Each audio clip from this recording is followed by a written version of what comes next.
사울은 주 예수의 이름 안에서 복음을 솔직하게 전하고 있습니다. 그리스도 예수와 한 영이 되었을 때, 그리고 한 몸이 되었을 때, 하나의 생각이, 둘의 생각이 하나로 통일되었을 때 우리는 위로를 받게 됩니다. 오늘 이 말씀과 하나 되어 성령의 위로가 여러분들의 삶에 가득 채워지는 귀한 시간 되기를 원합니다. 29절로 31절, 그리고 헬라파 삶을 향하여 전파하고 토론하더라. 그러자 저의 삶이 그를 죽이려고 손을 쓰더라. 그러자 형제 삶이 알아차리고 가이사랴에 이르고자 내려가서 다스에 이르고자 그를 떠나 보냈다. 그런즉 실제로 유대와 갈릴리와 사마리아 전체로조차 교회 삶이 평안을 가지고 주를 경외함으로 건축되고 전진하며 성령의 위로로 많아지더라 그랬어요. 사울을 없애려고 한다. 그러면 성경은 구약에서부터 10계명 안에 살인하지 말라 이 계명이 있는데, 그러면 사울의 육신적인 죽음을 이야기하는 것일까?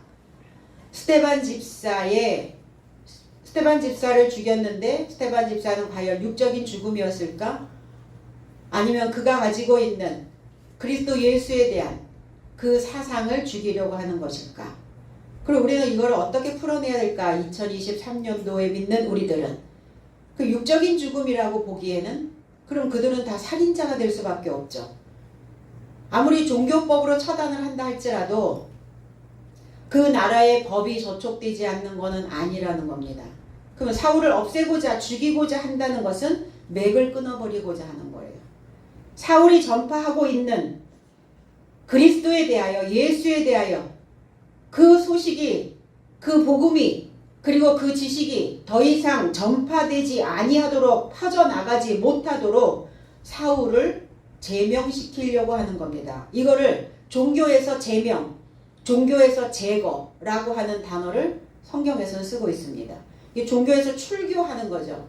근데 사울은 이미 가말리엘이라고 하는 그 유대의 율법사에서 배웠고, 그 유대교에 있었던 표면적 유대인의 그 삶으로부터 이미 출교를 당한 거죠. 그리고 거기에서 내가 나옴으로 인해서 그 이전에 있었던 나의 이력이 다 없어지는 것을 인정하고 가고 있다는 거예요. 내가 그동안 쌓아왔던 그 이력들을 없애는 것이 아까웠다면 거기에서 나올 수가 없었겠죠. 그냥 죽음을 각오한 거예요. 내가 다 없어진, 과거의 이력이 없어진다는 것은, 내 경력이 다 없어진다는 것은 과거의 내 삶이 그냥 죽는 거예요.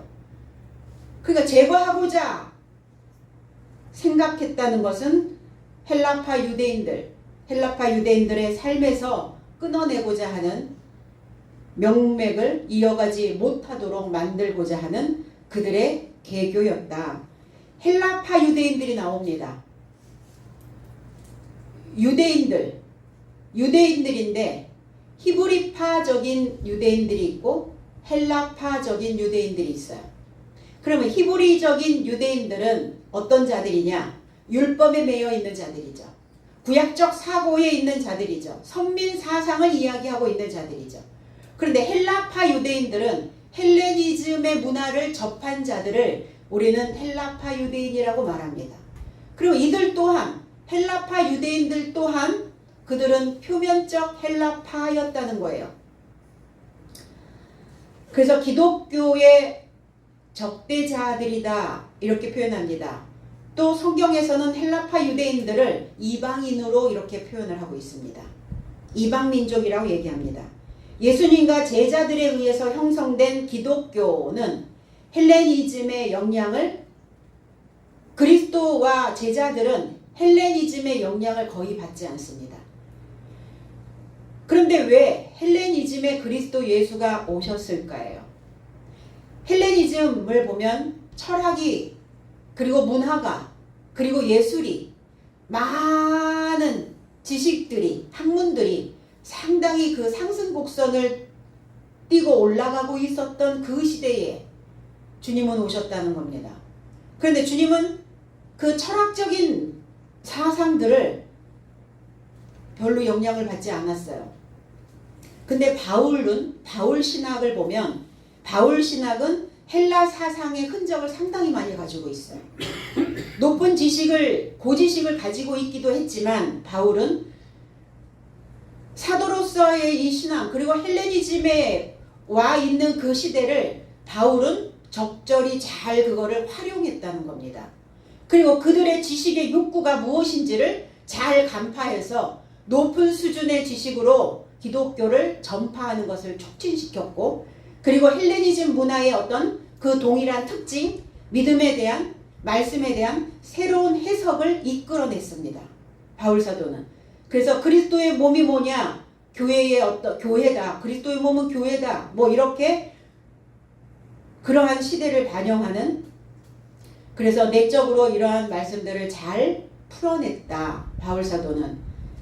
자, 오늘 헬라파 유대인들과 지금 말하고 있습니다. 그들에게 전파하고 있어요.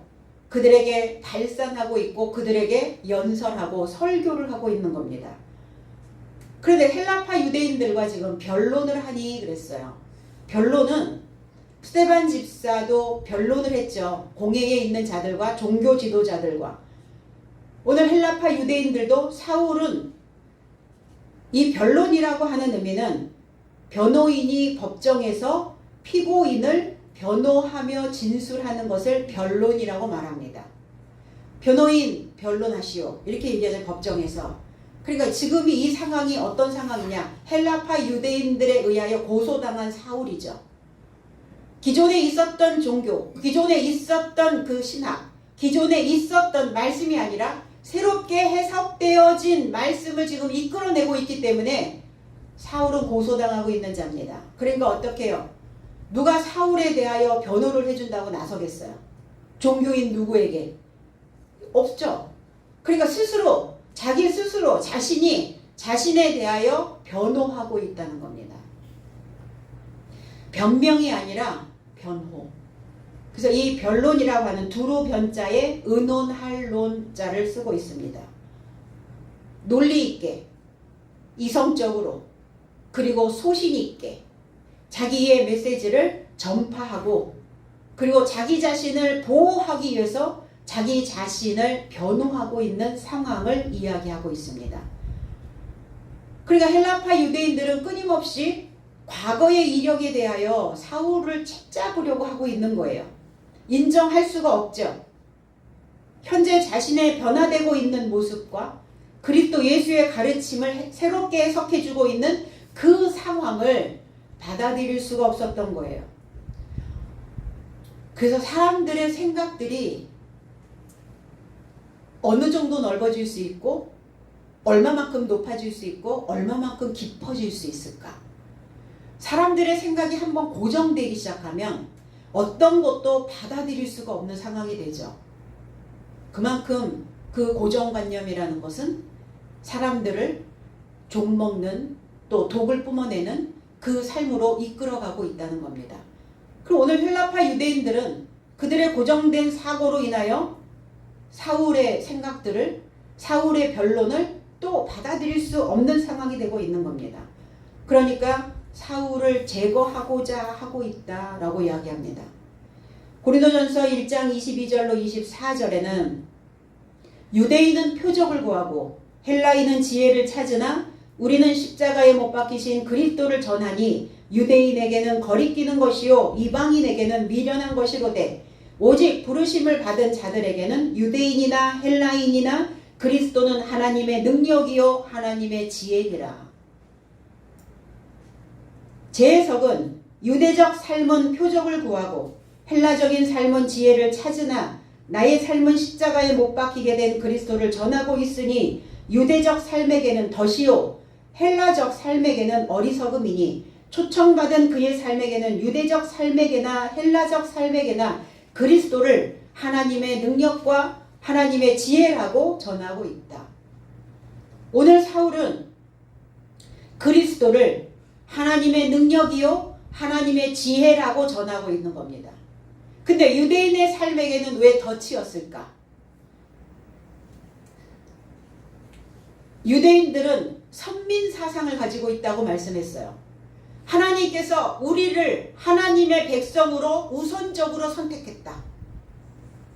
자기는 이미 하나님께로부터 택함 받은 자들이라는 생각을 하고 있으나 유대인들의 삶에게 덫이 필요했던 것들은 유대인 삶에서 건져내야 될 짐승이 있었기 때문이에요. 표면적으로 믿고 있었지만 표면적으로 믿고 있었던 이 유대인의 관원들 중에도 사실은 그 말씀이 궁금하고 그리스도에 전파되어지는 그 메시지에 마음이 끌려 있었던 자들도 있기 때문이었어요. 그러니까 유대인에게 덫을 놓는 겁니다.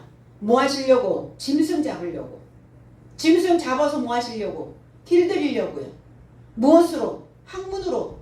무엇으로? 지식으로? 하나님의 능력으로. 그 가르침으로. 그래서 자신들의 종교적 신념으로 뭉쳐있는 그들은 자신의 종교에 걸려있는 것을 깨닫게 하려고 너희들 스스로 표면적 유대인의 삶으로 너희들이 이미 하나님께 택함받았다라고 하는 그 생각으로 덫에 걸려있다면 나는 너희들에게 다시 덫을 놓을 것이다. 말씀을 그렇게 표현하고 계시죠. 그래서 덫에 걸려있다라는 것을 깨닫게 합니다. 그럼 헬라적 삶에게는 왜 그들에게는 어리석음이라고 말씀하고 계실까? 그럼 헬라인들은 자기네들의 어떤 학문이나 알고 있는 어떤 수준들이 상당히 높은 수준이라고 생각하고 있었어요. 그리고 자부심을 갖고 있었던 자들이죠. 헬라인들은 지혜를 구했기 때문에 헬라인들은 철학적 요소와 그리고 그 말씀적인 유대주의적인 어떤 이런 사상들이 혼합되어져 있는 상태였기 때문에 상당히 높은 형이상학적인 지식을 가지고 있다라고 생각하고 있었던 자들이었어요. 그러니까 그리스도를 전파하면 너희들이 알고 있는 것이 너희들의 의로움이 아니라 너희들이 어리석어 있어서 지금 이해하지 못하고 있다는 것을 전하고 싶었던 겁니다. 너희들이 알고 있다라는 것이 하늘에 대하여 알고 있다는 것이 하나님에 대하여 너희들이 분별하고 있다는 것이 어느 수준인가. 그리고 그리스도 예수의 가르침에 내가 알고 있는 것을 견주어 보면 형편없이 부족하거든요. 그래서 헬라인들에게는 너희들이 어리석다라는 것을 알게 하시려고. 그래서 유대인이나 헬라인이나 우리는 모두 죄의 종으로 살고 있다라는 것을 깨닫게 하시려고. 그럼 무엇이 먼저인가? 어떤 것이 우선적이어야 되는가? 우리의 신앙 안에서. 바울은 그것을 그들에게 전달해주고 싶었던 겁니다. 말씀에는 바울은 그래서 의인은 없으니 하나도 없다 그랬어요. 유대인 너희들도 의인이 아니고 헬라파 너희들도 유대인이 될 수가 없다. 이해하는 자도 없고 의인은 없나니 하나도 없다. 이해하는 자도 없고 누구에 대하여? 하나님에 대하여. 하나님이 보내심을 받은 그리스도에 대하여 아는 자도 이해하는 자도 없고 그리고 하나님을 개역성경에는 하나님을 찾는 자도 없다라고 이렇게 기록되어져 있는데 찾는 자가 아니라 하나님을 연구하는 자도 없다. 그냥 들려주었던 그 메시지에 의하여 그냥 정착되어져 있을 것이지 하나님에 대하여 내가 연구하면서 믿는다는 그 개념을 갖지 못하고 있다는 겁니다. 그러니까 하나님에 대하여 연구하는 자도 없다. 연구하면서 하나님을 믿어야 된다니 말도 안 되는 거죠. 2000년 전에 이미 바울 사도는 하나님에 대하여 연구하며 너희들이 믿어야 된다. 연구된 것을 우리는 왜 연구를 하는가? 그걸 증명해내려고. 왜 증명을 하려고? 이게 사실인지 이게 참인지 거짓인지를 증명해내려고 우리는 연구하는 거거든요. 내가 믿고 있는 하나님이 내가 믿고 있는 그리스도가 참인지 거짓인지를 연구해서 밝히 드러냈을 때 우리는 그것이 참이라고 인정되었을 때 우리는 그것을 믿는 겁니다. 이미 2000년 전에 바울은 그 메시지를 여기다가 넣어놓았다는 성경 안에 로마서 안에 그러니까 그들의 생각과 상반되어지고 있는 거예요. 맞지 않은 거예요. 하나님을 증거하면서 왜 저렇게 증거를 하지? 왜 하나님을 연구하면서 믿어야 된다고 얘기해? 왜 우리가 어리석다고 얘기를 하지? 유대인들에게는 왜 덫을 놓아야 된다라고 얘기하지? 왜 그들에게 덫에 걸려있다라고 말씀을 할까? 이해할 수 없었던 거죠. 그러니까 죽이려고 하나 그랬어요. 죽이려고. 죽이다라고 하는 아나 이레오라는 단어예요. 아나라는 단어는 위에 위, 들어 올리다라는 거예요. 치워버리다. 저 사람 내 눈앞에서 치워버려. 이런 거죠. 그럼 육신적인 살인이 아니죠. 저 사람 눈에 안 띄게 해. 그 의미란 말이에요 지금. 사울 종교계에서 눈에 안 띄게 해. 제거해. 치워버려. 종교계에서 영구 제명. 그러니까 이 헬라파 유대인들이 사울을 지금 도마 위에 올려놓고 난도질하고 있는 거예요. 자기네들끼리. 올려놓았단 말이에요. 들어 올렸다. 그러면 들어 올렸다. 아나 이레오라고 하는 죽이다 이런 의미에는 들어 올렸다는 거 어때요? 발이 위에 동동 뜰 거 아니에요. 들어 올리면. 발붙이지 못하도록. 발이 땅에 착지하지 못하도록. 이 종교계에 발붙일 곳이 없도록 하려는 의도가 이 단어 안에 담겨져 있다는 겁니다. 영구제명. 죽이려고 힘썼다. 에파케이레오라는 에피케이레오. 손이라는 단어와 에피라고 하는 단어의 합성어입니다. 힘쓴다. 힘은 어디서 나오느냐? 손에서 나온다는 거예요. 손에 쥐다. 아, 내가 그거 내 손에 쥐었어. 이렇게 표현하죠. 손을 대다. 그 사람이 손을 댔어. 손을 봤어. 이런 손을 썼어. 이런 손이라는 단어는 힘이라는 단어와 연결됩니다. 그래서 손과 연결시켰다. 손과 연결시켰다고요. 뭐 하려고? 죽이려고 손과 연결시켰어요. 손과 연결시켰다는 것은 그들의 힘을 과시하고 있는 거예요.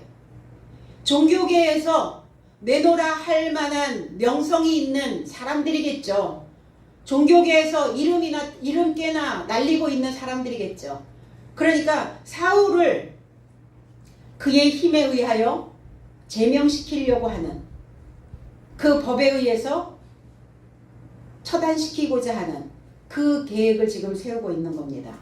마가복음 3장 1절에 예수께서 회당에 들어가시니 한편 손 마른 사람이 있는지라. 손 마른 사람이 회당에 있었어요. 그럼 회당에 손 마른 자가 있었다는 것은 누구겠어요? 회당장이겠죠. 회당장이 누굽니까? 종교 지도자죠. 목자죠. 목양하는 자입니다. 손이 말라버렸단 말이에요. 제 해석은 예수께서 다시 회당에 이르고자 들어가셨다. 그런데 거기 말라져 버린 손을 가진 사람이 있는지라. 수분 공급이 안 되는 손, 바짝 말라버린 손. 그러니까 하나님의 능력도 하나님의 법도 깊은 지성소의 물도 없는 자를 고치셨다는 거예요. 깊은 사고를 할 수 없으니까 어때요? 말라버리는 거예요. 그럼 마음만 마르겠어요? 몸만 마르겠어요? 손이 마른다고요? 법이 말라버리는 거예요. 물이 말라버리는 거예요.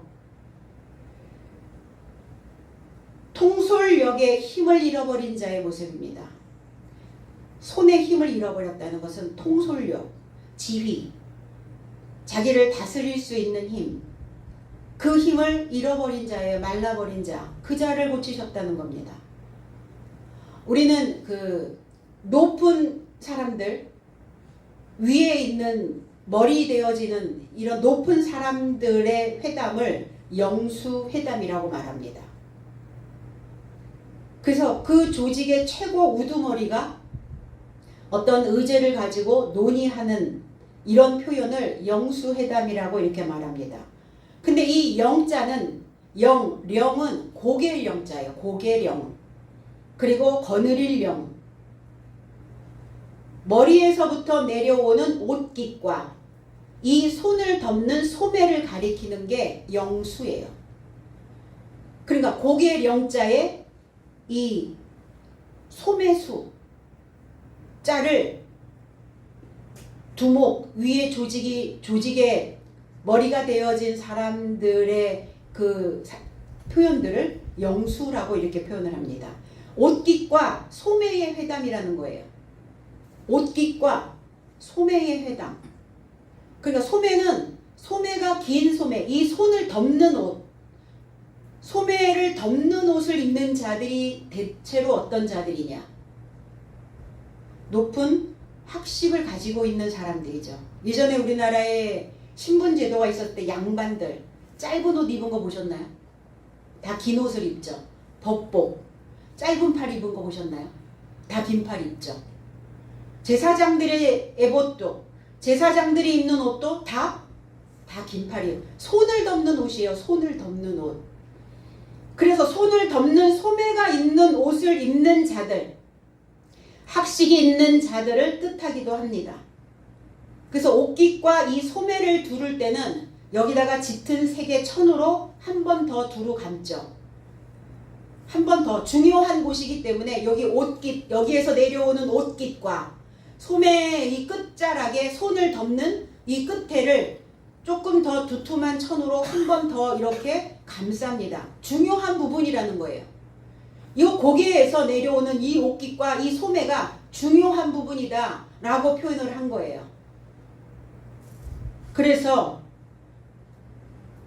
그 영수라고 하는 이런 중요한 인물을, 지도자를 지칭을 할 때 이렇게 영수라는, 옷깃과 소매라는, 손을 덮는 옷. 그러니까 이 손은 얼마나 중요한 일을 하는가, 무슨 일을 하는가, 손을 보면 그 사람의 삶이 어떤가 보여진대요. 블루 칼라인지 아니면 화이트 칼라인지 손. 그래서 능력이 나가는 손. 그래서 사람들이 막 얘기하잖아요. 손에 뭐 장풍이 나간다고, 막 손에서 힘이 나간다고 이런 표현들을 하죠. 손에 이렇게 근력이 없으면 우리 몸의 근육량을 측정할 수가 있대요. 손에 얼만큼 이게 이 완력이 있는지, 이 완력이 없는 사람들은 몸의 근육량이 얼만큼 있는지 가늠이 된다고 이렇게 이야기를 하더라고요. 손에 이 아기 힘. 근데 아이들은 어때요? 아이들, 그 조그만 아이들이 그 쥐는 힘이 엄청나죠. 그걸 어떻게 꽉 쥐고 있는지 모르겠어요. 놓치지 않고 이렇게 뭔가를 쥐는 그 힘을 기르기 위한, 그 힘을 기르기 위해서는 뭘 해야 되는가? 손의 힘을 기르기 위해서는 하나님의 법이, 하나님의 지혜가 우리의 삶 속에 스며들어야 된다고요. 스며들지 않으니까 손이 말라버리는 거예요. 법이 말라버리는 거예요. 깊은 물이 나오지 않는 겁니다. 사울에게 손을 쓰고자 했다는 겁니다. 그 형제들이 알아차렸죠. 사울의 형제들이 누굽니까? 그에게서 배우고 가르침을 받은 자들이에요. 그 일천을 드린 자들입니다. 생명의 울타리 된 자들이 배우고 가르침을 받아서 그 일천으로 생명의 울타리가 된 자들을 형제라고 말합니다. 누가 내 형제고 누가 내 부모냐 이렇게 표현하셨죠. 그래서 어머니의 집에서 연결된 자들, 어머니의 집에서 연결된 자들을 형제라고 말합니다. 어머니는 어떤 자냐? 기초석을 만드는 자입니다. 그러니까 기초가 잘 만들어진 자들을 주님은 형제라 칭하셨어요. 형제라 칭하시기를 부끄러워하지 않으셨다. 그러면 주님과 함께 형제가 되어지려면 기초가 잘 되어져야 돼요. 그리고 기초가 잘 만들어져야 됩니다. 우린 기본기를 자꾸 얘기하죠. 살면서. 중요한 건 기본이다. 기초다. 기초가 잘 닦여져 있으면 올라갈 수 있는데 기초가 부실하면 기초부터 다시 해야 되니까 그만큼 삶이 어려워지고 고단해지는 거죠. 신앙 안에서 우리도 기초가 잘 만들어져야 되는, 어머니의 집이 되어져야 되는, 그러니까 기초가 된다는 건 규빗, 어머니의 집이 된다는 거예요. 그 어머니의 집에서 생산하는 거죠.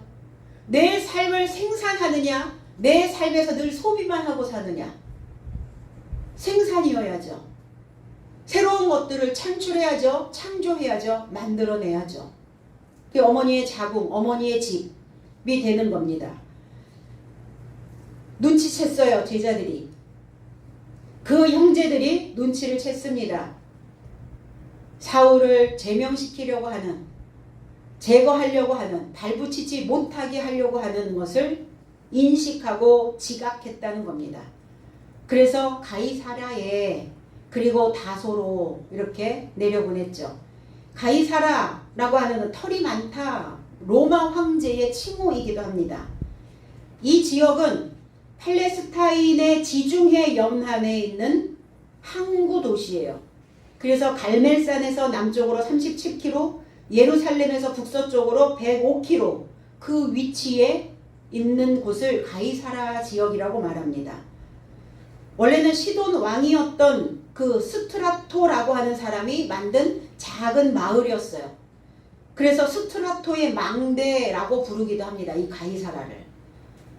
헤롯 1세가 그 헤롯 왕, 성경에 나오고 있는 헤롯이 여기다가 큰 항구를 인위적으로 만들었다는 거예요. 인위적으로. 자연적으로 만들어진 항구가 아니라 인위적으로 이 항구를 만들고 로마 황제의 칭호를 따서 가이사라라고 그때서부터 이 지역의 이름을 붙였다는 겁니다.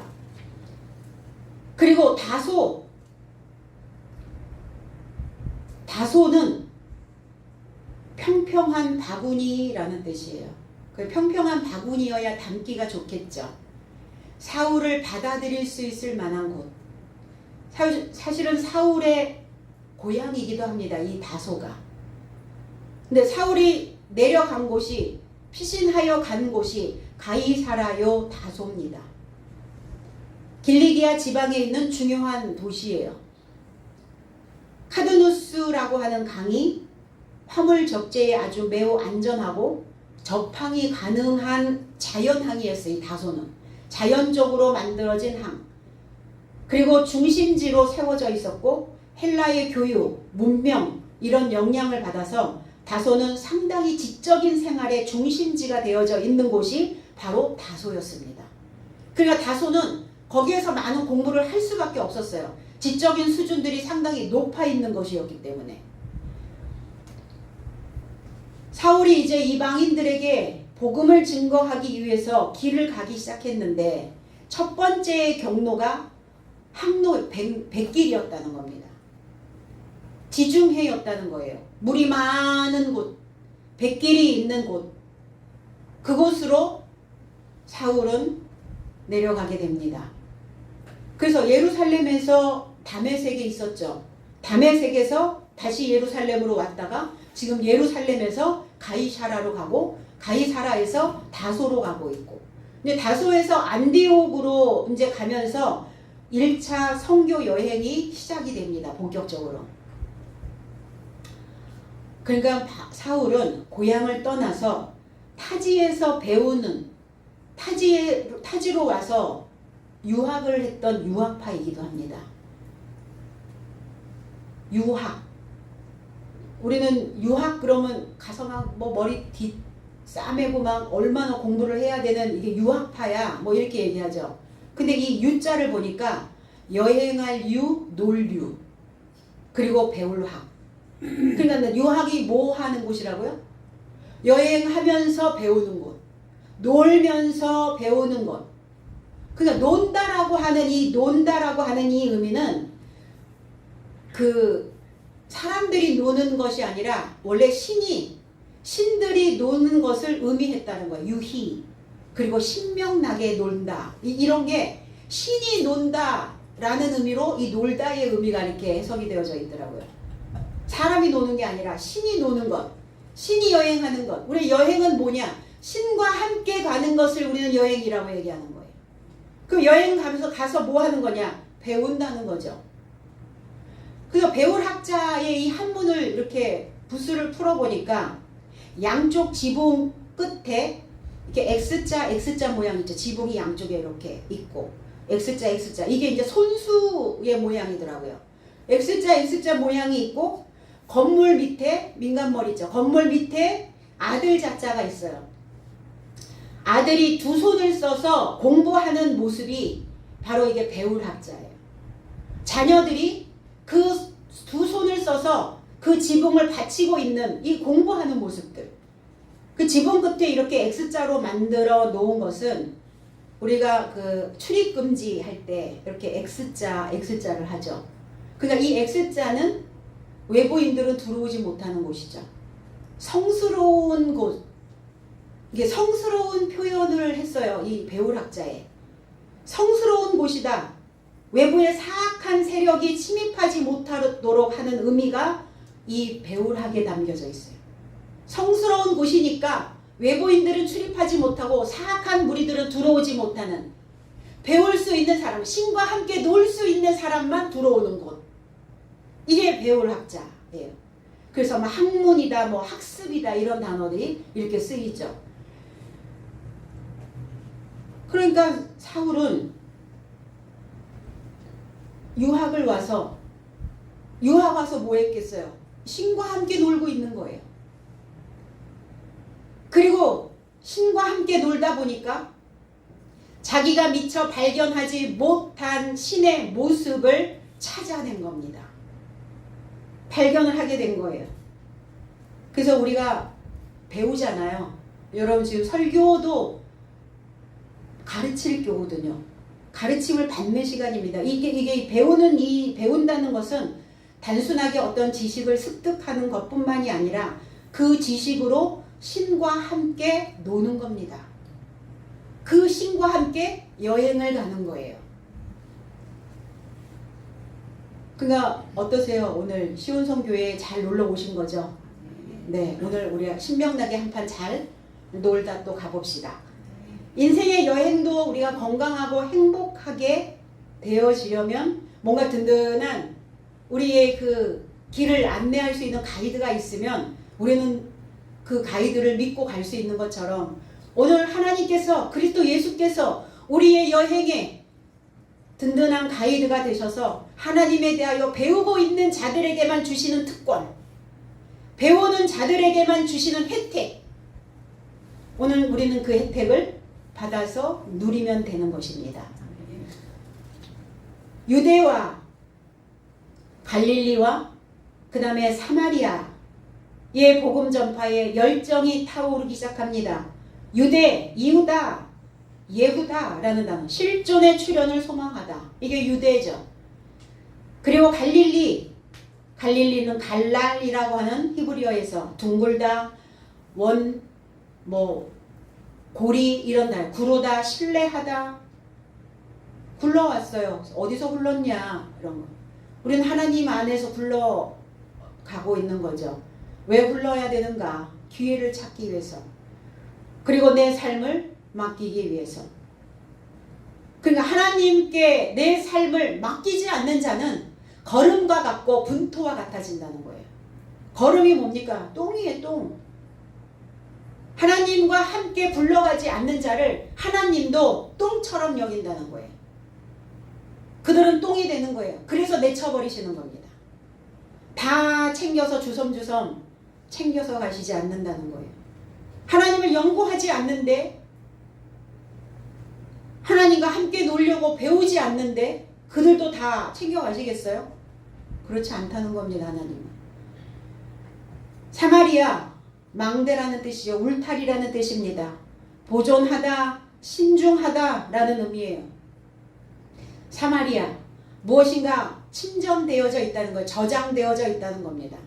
우리 무엇이 가라앉아 있어야 되는가? 그래서 내 속을 훅 휘저으면, 내 삶이 휘저어지면 무엇이 나와야 되나? 하나님이 나와야죠. 그리스도 예수가 나와야죠. 그리스도 예수가 저장되어져 있다가 우리의 삶 속에서 건드려지는 사건이 벌어지면 우리 안에서는 그리스도 예수가 올라와야 돼요. 그게 앙금으로 가라앉아 있어야 되거든요. 근데 우리는 어때요? 내 감정, 해소하지 못했던 감정, 그게 앙금으로 가라앉아 있죠. 그래서 앙심을 품게 되는 거예요. 건강하지 못한 마음들인 것이죠. 사울의 열정, 하나님에 대한 열정. 그래서 내가 믿는 하나님에게 불이 붙어야, 하나님을 알고자, 하나님을 연구하고자 그 불이 붙어야 살아가는 그 일상생활의 삶에서도 활력이 생긴다는 거 아시죠? 하나님에 대하여 열정이 없는데 우리가 일상생활에서 활력이 일어날 수 있을까요? 없습니다. 뭘 알고 싶어 할까요? 뭐가 궁금할까요? 뭐가 끌어올라올까요? 끌어올라오지 않습니다. 다 식어빠진, 다 식어버린 냉랭한 가슴만 부둥켜 안고 살아갈 뿐입니다. 인생들이. 그래서 매사에 열심인 사람들을 보면, 하나님에 대하여 그 믿음이 뜨거운 사람들을 보면 매사에 열심이에요. 열심히 삽니다. 열심히 살아냅니다.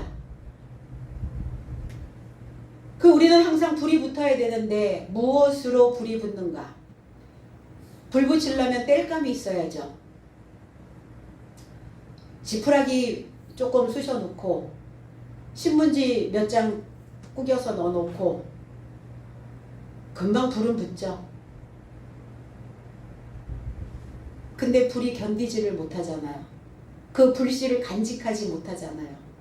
그럼 오랫동안 탈 수 있는 장작이 들어가야 되는데, 그러면 그 장작 역할을 하는 그게 뭐냐? 배움입니다.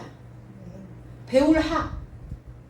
배우는 거예요. 그래서 아무나 하나님에 대하여 배우지 못한다라는 것을 깨달았어요.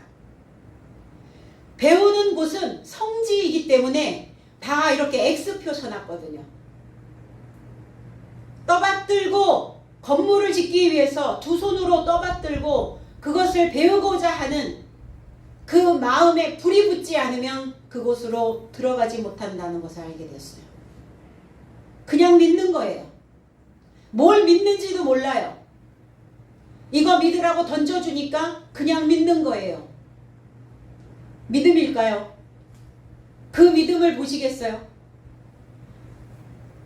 그 믿음이 아니죠. 자기의 신념에서 우러나오는 자기의 신념을 붙잡고 있을 뿐입니다. 그러니까 배움에 장작이 들어가서 불이 딱 붙으면 그때부터 하나님의 교회가 되는 겁니다. 교회, 에클레시아, 에크, 밖으로, 칼레오, 초대하다. 밖으로 초대하다.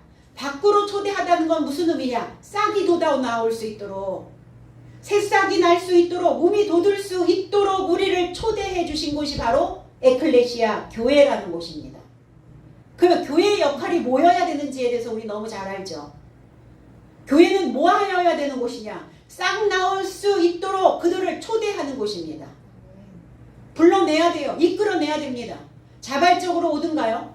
자발적으로 오지 않습니다. 초청하는 거예요. 그래서 초대하는 겁니다.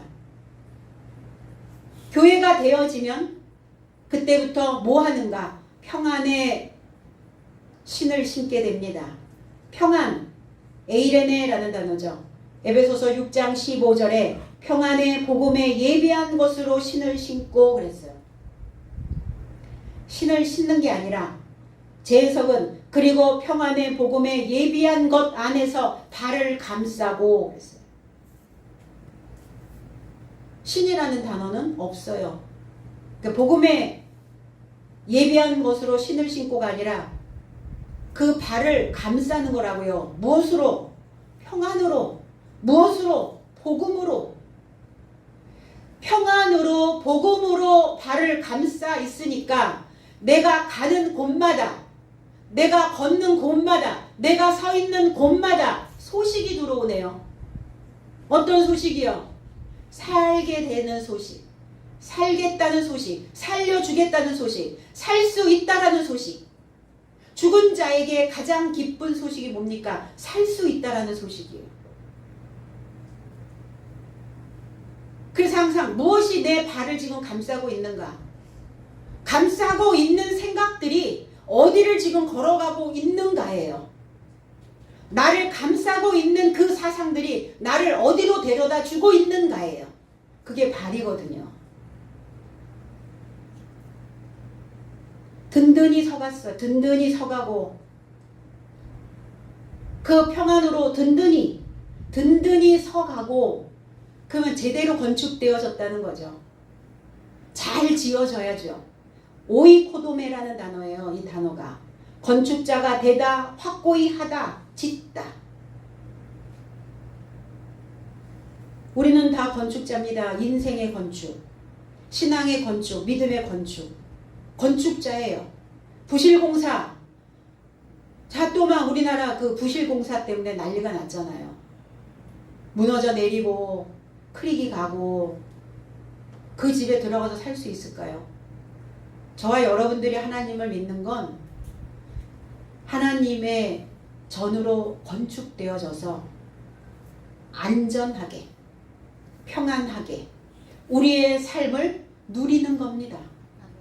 근데 부실공사야 본인은 알고 있거든요. 본인 모를까요? 본인은 알아요. 부실공사인지 아니면 잘 지어진 건지, 하나님께서 준공을 떨어뜨려 주실지 아니면 불합격시키실지 본인은 알아요. 그런데 속이는 거예요. 자신을 속이는 거예요. 이 정도면 됐다고 속이는 거예요. 내가 나를 속이고 살고 있는지 아니면 분명하게 알고 살고 있는지를 구별하셔야죠. 구분하지 못하니까 자기의 인생에, 자기의 운명에 맨날 속아 넘어가는 겁니다. 자기의 팔자라고 얘기하죠. 아는 자는, 내가 하나님의 전으로 건축되었다라고 알고 있는 자는 팔자가 피는 거예요. 그래서 아는데 모르는 척하고 있는 자는, 아닌 척하고 있는 자는 그래서 팔자가 구부러지는 겁니다. 하나님을 경외하고, 푸오보스라는 단어예요. 하나님에 대한 경외, 경외심, 두려움이에요. 하나님에 대한 위대함, 하나님에 대한 대단함, 그걸 인정하고 가는 겁니다. 하늘이 있나? 과연 하나님을 믿으면서, 하나님을 믿고 하나님이 내 안에 계시려면 내가 하늘이어야죠. 그럼 하늘이 되었다라는 것은 남편 되었다는 거예요. 남편 되었다는 것은 장성한 자가 됐다는 겁니다. 장성한 자가 되지 못하면 노예로 살게 됩니다.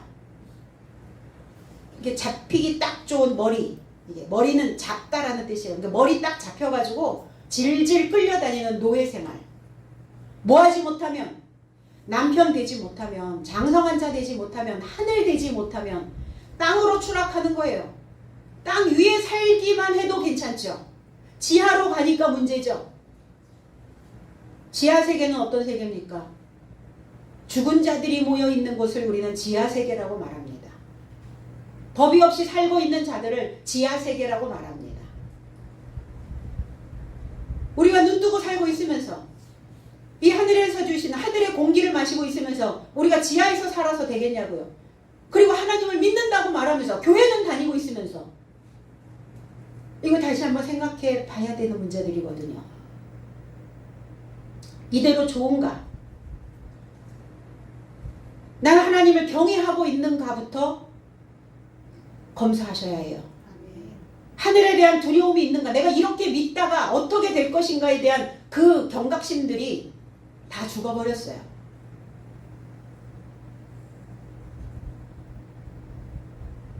그리고 그냥 생각나는 대로 믿고 있는 거예요. 자기의 감정에 의해서 믿는 거예요. 그 믿음이 아니에요. 그건 하나님에 대한 믿음이 아닙니다. 그가 섬기는 그 마음속에 있는 신은 하나님이 아니에요. 그 아버지는 하나님이 아버지가 아니에요. 너희 아비는 마귀다. 마귀 아비를 섬기고 있을 뿐입니다. 에베소서 5장 21절에 그리스도를 경외함으로 피차 복종하라. 제 해석은 하나님의 경외함 안에서 서로에게 복종하라. 경외함 안에서 서로 복종하라. 서로에게 서로의 소리를 들어줄 수 있는, 서로의 소리에 귀 기울여 줄 수 있는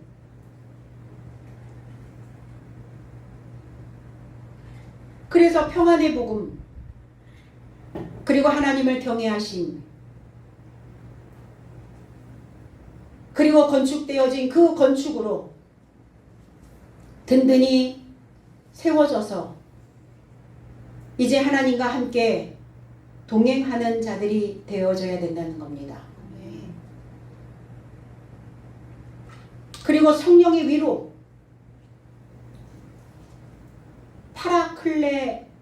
파라클레시스, 파라클레토스. 자, 파라클레토스는 보혜사입니다. 위로자입니다. 중보자입니다. 파라라고 하는 단어는 가까이, 그 다음에 칼레오라는 단어 초청하다, 가까이 초청하다, 내 옆에 바짝 붙여놓다. 무엇이 보혜사냐? 요한복음 14장 26절에 보혜사 곧 아버지께서 내 이름으로 보내실 성령, 그가 너희에게 모든 것을 가르치시고 내가 너희에게 말한 모든 것을 생각나게 하시리라. 보혜사 성령이 어디에 계시냐고요? 저와 여러분들 안에 있죠. 저와 여러분들의 배움 안에 있다는 거예요. 배움 안에, 가르침 안에 있다는 거예요. 가르쳤으니까, 배웠으니까 생각날 거 아니에요. 배우지 않았는데 생각날 리가 없죠. 영어 단어 한 번도 배우지 않았는데 막 생각나나요? 영어만 배우면? 그럴 리가 없죠. 배움 안에 있는 자들만이 보혜사 성령의 위로를 받을 수 있어요. 그래야 위로예요. 내가 아는 것만큼 위로가 된다고요. 모르면 위로가 되지 않아요. 불안해요. 그래서 모르기 때문에 불안한 거예요. 사는 게. 제 해석은 그래서 위로자 성령을 아버지께서 내 이름 안에 보내실 것이다. 저가 너의 모든 삶을 가르칠 것이며 내가 너의 삶에게 언급했던 모든 삶을 생각나게 하실 것이다. 자, 이렇게 해놨더니 배우지 않아도 생각난다는 거예요.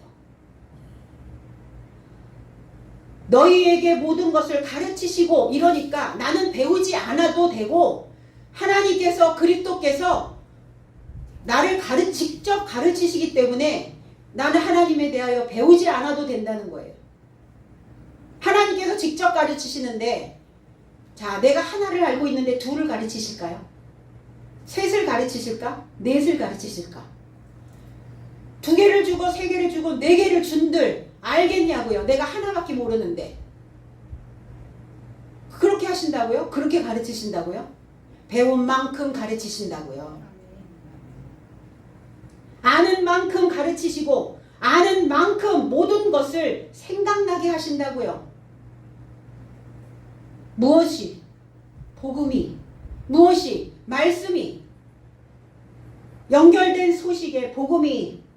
그래서 복음으로 오신 그리스도가 위로자고 보혜사 성령이시고 보혜사 성령과 위로자와 연결된 사도들의 삶이 또한 위로자입니다.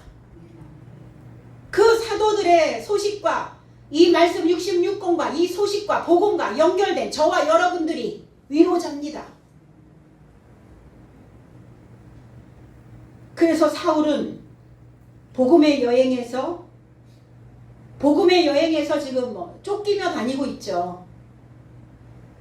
쫓겨다니면서 그 길을 만들고 있는 겁니다.